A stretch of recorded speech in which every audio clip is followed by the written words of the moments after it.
Ценам дека чекалните со пациенти кои што имаат папки и најлони со документи треба да биде минато историја.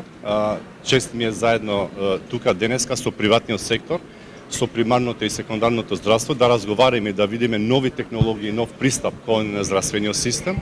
Знаете дека еден од клучните столбови од 5 столба кои ги имаме како министерство е дигиталната трансформација.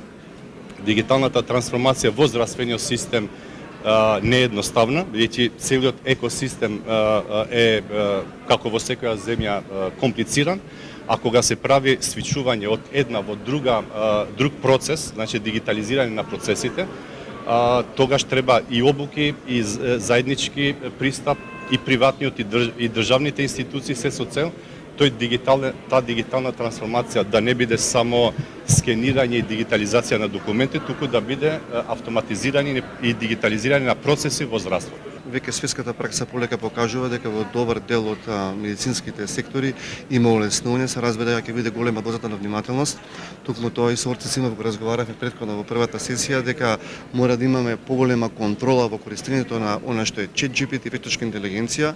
Не треба да се плашиме, треба да размислуваме повеќе на тоа, да го напредуваме, бидејќи ако бегаме од дискусијата во таа насока, тогаш ќе имаме многу повеќе грешки. Значи идејата на медицината е да преку користењето на вештачка интелигенција се намали и грешката на лекарот меѓу другото и да се направи подобрување во имплементацијата на диагностички протоколи, терапевски протоколи и така натака, така да сум за тоа, меѓутоа со голема доза на внимавање и употреба на сите овие параметри.